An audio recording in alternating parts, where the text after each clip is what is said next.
હાય AR કુકિંગમાં તમારું સ્વાગત છે અને આજે આપણે બનાવીશું પાલકના રેડીમેડ જે મસાલો આવે એના ગોટા. તો અહીં મેં પાલક લીધો છે. અહીં મેં લગભગ 400થી 500 ગ્રામ જેટલો પાલક લીધો છે અહીં, અને તેને હું ઝીણો ઝીણો સમારી લઈશ. અને પછી તેને આપણે સમારી લીધા પછી તેને સાઈડમાં મૂકી દેવાનો છે. તો અહીં મારો જે પાલક છે તે ઝીણો સમારાઈ ગયો છે, તમે જોઈ શકો છો. તો હવે હું ચણાનો લોટ જે છે તે તૈયાર રેડીમેડ જ છે, તેમાં મેં બધા જ મસાલા મિક્સ કરેલા જ આવે છે. આ તલોદનું પેકેટ છે. તો તેને આપણે પાણી નાખી અને તેનો ડો તૈયાર કરી દેવાનો છે. અહીં જે પાણી નાખ્યા પછી છે તે એકદમ પતલો ડો તૈયાર કરવાનો છે, એટલે પણ હું તેને ધીમે ધીરે થોડું થોડું પાણી એડ કરતી જાઉં છું. અહીં મસાલામાં બધું જ એડ કરેલું જ આવે છે આમાં, તો મેં અહીં કશું જ બીજું કશું એડ કર્યું જ નથી.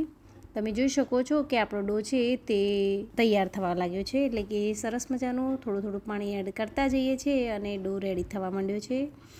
કેમ કે આપણે આ ડો છે તેને થોડોક પતલો જ રાખવાનો છે, કેમ કે જો પતલો ડો રાખવાથી તેના જે આપણે ગોટા છે તે એકદમ સોફ્ટ થાય છે. હવે આ ચણાનું જે બેટર છે તેમાં આપણે પાલક એડ કરી દેવાનું અને પાલકને પણ બરાબર મિક્સ કરી દેવાનું છે.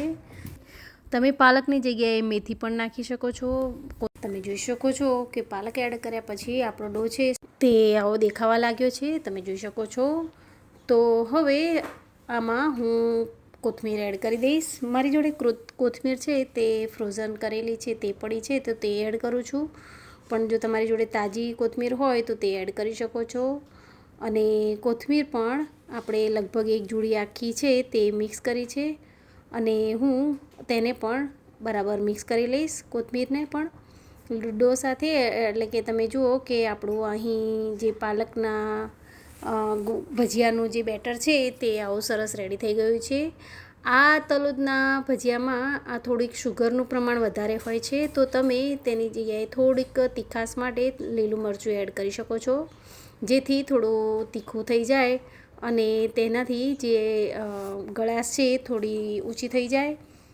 અને જો તમને થોડીક મીઠું જેવું લાગતું હોય, એવા ભાવતા હોય તો આ બરાબર છે. અને હવે આપણે આ થઈ ગયા પછી તેલ ગરમ કરવા મૂકી દીધું છે. તો અહીં આપણું તેલ ગરમ થઈ ગયું છે. તો હવે આપણે આમાં ભજીયા પાડી દઈશું. અહીં આપણો જે ડો છે તે ઢીલો હોવાથી તે ભજીયા છે તે સરસ મજાના પોચા થશે. તો તમે પણ આવી રીતે ભજીયા પાડી શકો છો. થોડા થોડા લગભગ 8-10 પાડી શકો છો.